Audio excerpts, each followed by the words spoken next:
DJI Mini 3 release date and price has been leaked recently, and with the price they could potentially be asking for, I've been thinking about things that I'd actually like to see in the DJI Mini 3 itself. So this is 5 things I'd like to see in the successor of the DJI Mini 2. The first thing I'd like to see in the DJI Mini 3 is 4K 60 frames per second. Now this has actually been reported that it could potentially be in this new drone. However, obviously it's just a leak in a room at the end of the day, so it might not be. But I would really like to see 4K 60 because at the minute 4K is pretty much the industry standard at this point. And obviously loads of other drones like the top of the line ones have 5.3K resolution as well, and I wouldn't even be surprised if we saw 8K in their top flagship models in a few years time anyway. So by adding an option of having slow motion in 4K, I think is a must, to be honest. As in the DJI Mini 2 it was 60 frames per second in 2.7K. So if you actually look at that and you want to upgrade from the DJI Mini 2, then the most probably logical thing is to upgrade the 2.7K 60 to 4K 60. The second thing I would love to see in a DJI Mini 3 is having a 120 frames per second mode. Now with what it looks like, the DJI Mini 3 are coming out with 2 different versions, either the DJI Mini 3 normal and then the DJI Mini 3 Pro. What they could do is have in the Pro version 120 frames per second in 1080p, so it's not quite 2.7K or 4K because obviously it's a mini drone, beginner drone at the end of the day. But what they could do in the Pro version, they could have 1080p, 120, even in the cheaper DJI Mini drone, they can add it even in 720p. Now 720p is pretty poor. I really don't like 720p. I still don't understand how it's classed as HD, to be honest. It just doesn't make sense to me. Even just having the option of it, because it's not exactly a crazy professional drone where you're going to get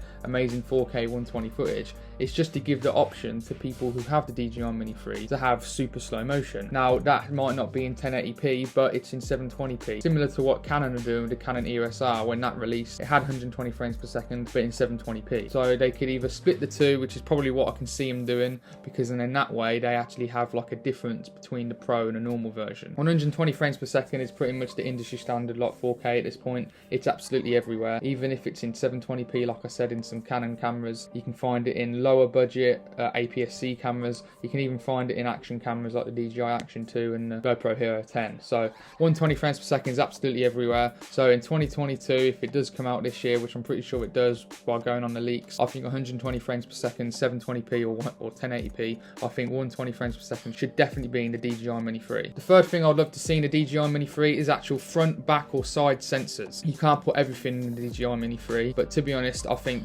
especially with the price they're asking for, even if it's just on the Pro version and not the normal version, so it's another difference between the normal and the Pro version to have sensors in the Pro, I think it's an absolute must-have, to be honest, because if you think about it, if you're not a professional and you want to get this drone, I think sensors are actually more needed for someone that's not a professional. Because if you think about it, the professionals know what they're doing. They've been flying for years, they're really experienced. It's most likely they're not going to crash unless you've got a FPV drone, but we're not on about that here. We're on about a normal DJI Air S2, for example. The professionals, for example, know what they're doing, but everyday people are just starting to learn the drone. They're more likely, you'd think, to have sensors because it helps the people more when they are trying to learn to fly. So I think even if it's in the Pro version, I would like to see it in the other one as well, the normal, but even if it is in the Pro, as long as it's in one of them, I think at some point we should have front, back or side sensors. Now it has been reported that the front sensors are actually coming to the DJI Mini 3. I don't know if it's Pro and the other one like I mentioned earlier, but apparently it is coming. The fourth thing I'd like to see in the DJI Mini 3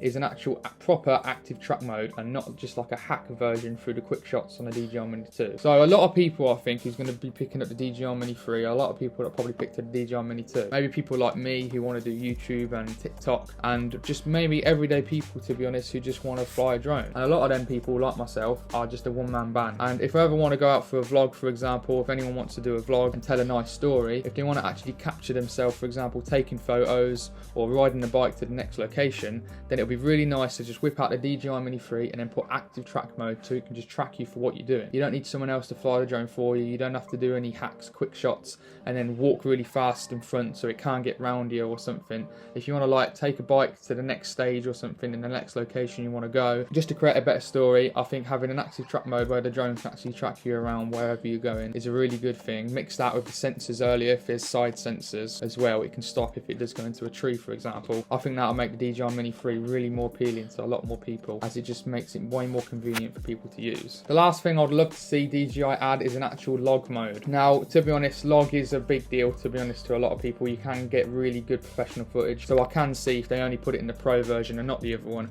it's another way just to separate the two, to be honest. So I wouldn't be surprised if they do add log, it will only be for the Pro version. But by adding D-log, I think would just make it so much better, because just to be able to recover the highlights and the shadows together would just make it for a way more pleasing experience when you are color grading and color correcting. But I just think it would be amazing to see any sort of D-log in any version of the DJI Mini 3. Right then, so that's it. That's 5 things I would love to see in the DJI Mini 3 coming up whenever it does release. If you did like this video, you might like these 4 videos here that I made on the DJI Mini 2, some hidden features or some how to take some banging photos with the DJI Mini 2 on it as well. So if you did enjoy, hit that like button and then subscribe to see more videos like this in the future. Thank you very much for watching, and I'll see you guys in the next video. See you later.